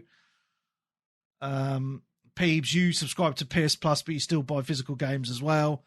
Yeah, I do a bit of both. I'm the same with music as well. I mean, Spotify, I have the family, and that's like £21, £22 now. Yeah. So I listen to my podcasts and my music on Spotify, but I still buy. I don't buy CDs anymore, but I still buy vinyl. Oh wow! Okay. Yeah, I've got a record player, and I still buy the odd vinyl stuff. So, and the same with films. Is like I'm like obviously subscribed to Amazon and Netflix and stuff, so I watch films. But if there's a film like I've still got a small DVD collection on Blu-ray, and my favourite films I will want to own on physically. Yeah. So like Star I will Wars, say with classics. Films, that's more of a. I think out of all 3 of the sort of mediums, music, film, and TV, etc., and gaming, the film TV side is going to be the one that you want the old physicals of, technically, because some of them are now getting altered. Yeah, digitally. This is the thing. All the classic films, when they put them on telly, they move stuff. Yeah, it's woke. Take it off. Warnings and because it's just it might offend. Like, just take it as what it is. You not do that. It's a film or whatever. The medium is there presented to you. Take it or leave it. Yeah, but like my thoughts on this as well is like I've classically I've been really happy with a service such as Game Pass because I've thought it was good value for money. It was only like £12 a month, and I got my games on PC and Xbox. But as they've been rising the price slowly, it's become less of a value proposition for me personally. But also, I don't know if this is kind of a coincidence or not, and I've touched on this in the past as well, is Game Pass came out, or was it 2017 or something like that, around that time? Since Game Pass has been a thing for Microsoft, the quality of Xbox Studios games has gone drastically downhill. Now, I don't know if that's a coincidence with Game Pass because, like, their thought process I've thought to myself, well, their thought process is we're not actually selling units of games now. We're just making a game to hit a service, so we don't really need to worry about finishing the game or making it as good as it should be, as long as there's something there. And we've had years and years of games releasing unfinished, glitchy, buggy, taking years to fix, if they get fixed at all. All the quality's not been up to the standard of older versions, like with Halo Infinite or Forza Motorsport are two examples that spring to my mind first and foremost. Or has it been that the other thing of these dev studios have gone too corporate? They've got rid of all the blokes who started up the studios and were really passionate and replaced them with these women that don't give a fuck about gaming.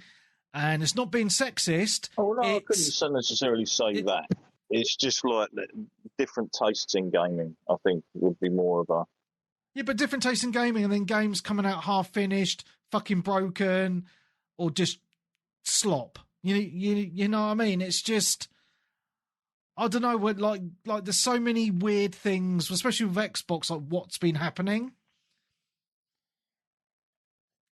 It's just corporation, mate. It all boils down to corporation shareholders.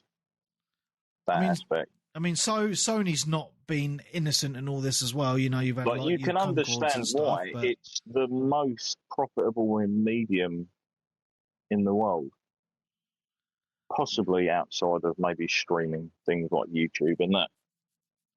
Yeah, but the biggest game, like, I know they're trying to copy other live service games. You look at Roblox. I saw a news item saying that Roblox has more daily users than Xbox, PlayStation, and Steam combined, which is fucking insane. And I know all these other platforms are trying to get in on that cash cow, but it doesn't work. You look at the like the Battle Royale type game, you know, where PUBG, that was super popular. So then you had all the clones come out, and how many of them flopped? Yeah, someone makes a game and they lock in, and then everyone's sort of like on that. Yeah. And like, if you're making a game of a similar style, what do you do differently, and what are you going to do that, like we've said, pulls you away from something that you've invested a lot of time into and you enjoy? Mm. And knowing that that's a live service game, you want to enjoy it while it's actually there. Yeah. Because one day you will never be able to enjoy it again because it's a live service digital game or whatever. Yeah. I mean, from a console perspective, just going back to the original thing, I think physical, I think for a lot of people it's still very important, you know, and it's just quite nice to have a It's waning, obviously, because of the younger generations and stuff coming through. They don't know what they didn't have. Yeah. Because it's not something they generally had to deal with. Like, the parents is obviously going to be like, yeah, we just buy that through the console. Done. Yeah. So I don't know, man. It's just weird. I just saw the conversation in Discord. I was like, oh, yeah, it's quite interesting. I think I'll bring it up. You know? But I don't know, like, I think personally, I think these, I mean, I've been really good. I like the services because they have been good value, but a big part of me does think that Game Pass in particular has diminished the quality of games in general because they're just trying to push them out to a service, and it just makes me sad. I just kind of feel like that's what's happened. You can guarantee that's happened. Well, it happens with normal games anyway. How many times the games get pushed out? It's like, oh no, we've got to meet this financial target by this point. Get it out. Yeah. Get it out. It's all right, you can patch it. It's fine. Yeah. Oh shit. So what would you do? Like, quite an interesting question that I have for both of you is, would you buy the next gen PlayStation if it was digital only? I think I would. If there was no way of me playing what I have on the PS5 or whatever on it, at least, then I'd be like, nah, you're fine. Wow. And like I say, we've all got backlogs. Of course. And like, there's games now that I think look fantastic. Fantastic. So that's good enough for me. I like my games stylized. I don't want everything to be sort of like super realistic. Well, we've hit that kind of point of diminishing returns anyway in the graphics. I look at PS4 games and think they still look amazing now. So, you know, even some 360 games and stuff before for sure. them. Yeah. What's the vibe? What are you going for? You pulled that off. Could you better that? No. I just think, you know, I just think of it as well, like when you have kids. Like, I was thinking about this because I bought my kids quite a few games for the PlayStation 5 for Christmas. And it was just really nice to have a game to put under the tree for them to unwrap. Like, what the fuck do you do? Like, if you can't, if you don't have that, oh yeah, here's your card. Oh, here's your Christmas card with your digital code. Yeah, it's just not the same, is it? You know, it's just shit. I don't know. It's just weird. And it's that mentality as well. Like, I've seen it like with because I'm older and I'm a tight git. Like, when I play like a free to play game, say like Fortnite or the finals that we've been playing recently, I can look at the battle pass and the skins and that and be like, I don't give a fuck. But to an 8-year-old, Like, he'll always sit there and be like, Daddy, I really want these C coins so I can buy this outfit. And I'm like, that's 20 quid. No. But he'll sit there like, just going, oh, I really want this, I really want that, I really want that. And you can see how they've kind of made it, like how the games are made to generate that kind of want from kids to like spend, like convince their kids, like their parents to spend money on this digital stuff within the games. And I can really see now how Fortnite has made so much money because you've got a lot of parents out there that just give in to their kids. Yeah, you know, I'll give you the money, your Fortnite coins for this shit. And yeah, man, it's crazy. It's like gambling on steroids, isn't it? Mm. Yeah, you don't realise how much some of those items are until you actually work it out in your head. Because obviously, I like with Fortnite and stuff, like because I bought obviously the main game before it became a battle royale. Yeah. I earn like V-Bucks for dailies and stuff. Yeah.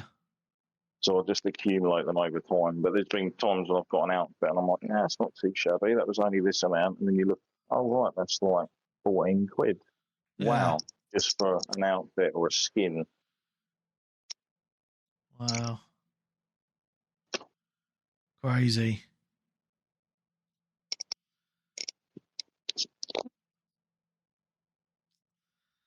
Crazy times. I think that's it, guys, to be honest. Yeah. Is there anything else you guys wanted to mention? How long we've been? 2 hours, 16? Yeah, no, I don't think I've got anything else to... Although I did want to come on, the main reason I came on with that, Webby, is because you were besmirching me, wasn't you? Besmirching you. Woke Peebs. Is this what you're going on about? Yeah, I'm not woke at all, mate, but I didn't even know about Dragon Age being so-called woke. But obviously, I played it and completed it. I nearly got the full platinum on it. I think there's a couple of trophies I didn't get. I can't remember exactly what they were. It's been a while since I played it, but I don't remember it. I mean, there was definitely one storyline which was woke, when she was non-binary or something or other. I can't remember exactly. Yeah, and there's a few like wokey characters, but overall, I didn't pay too much attention to it, to be quite honest. I don't remember the game being all that great, but I did complete it. Mate, I just can't believe you played that game. I had to call you out on it because it is probably one of the wokest games that's come out in a long time. You've got a main character who's a they, them, and they go on about being mis-fucking gendered and all that bollocks. And then someone doing fucking push-ups to atone for it and all that. And I'm like, how the hell did Peebs play through this? Because our discussions are never wokey. Peebs is quite anti-woke. No, yeah, exactly. And you fucking played this game. Who are you? Because it was on Game Pass, I think, or whatever, or on PS Plus, and it was on PS Plus for free, I think, at one point. Yeah, so that's one that I played through it. I don't remember being actually that great. I mean, didn't someone put it as Game of the Year, or was it D-Twin or someone? Someone had it as Game of the Year a couple of years ago, whatever it was. I mean, it's not that good. No. But yeah, there was a few little wokey bits in it, but I can look past it. I'm not too bothered. Just like the Spider. Was it you in the Spider-Man 2? You won't play that because of a woke story arc, but I shall still play it and just. Well, now it's on PS Plus. I'm probably going to play it just to see what this is all about. But I won't play it with my boy around because I don't want him to be infected. Or especially on the one mission, if you know what I mean. Yeah, we'll play it. I'll play it soon and see how bad it is. Yeah, but because like on the PC version, you can mod it all out. You can take away all the flags, make them American flags, take away out the missions and that. And it's like, oh man, I wish you could do that on the PlayStation. Such a shame. Yeah. There we go. So, yes, I actually, because you know the podcast is on Spotify now. That's all. I've always listened to it. Yeah, well, it's been on Spotify for a while. Actually, I'm trying to find it. Someone put Does it tell you how many plays it's been played on Spotify? Oh, it doesn't get a lot on there, podcasts, mate. Doesn't get a lot on there. Podcasts now, it shows you how many times it's been played. Yeah, it doesn't get a lot. It gets less than 100 on Spotify per episode. It's not the main. All right. It's not the main one. Oh yeah, I just wanted to shout out Liam, who gave us a comment on Spotify. Thank you very much. He said it's a breath of fresh air, this podcast, for calling out all the DEI related narrative. So thank you, Liam. We like to be anti woke on this podcast, and I'll keep it coming just for you, mate. Good times. Yeah. So on that bombshell, I think we're going to end it here. So thank you very much, Peebs, for coming on. Thank you very much, Darren. No drama. Yeah. Good times. And so from all of us here, it's been awesome. We will see you next week. Goodbye.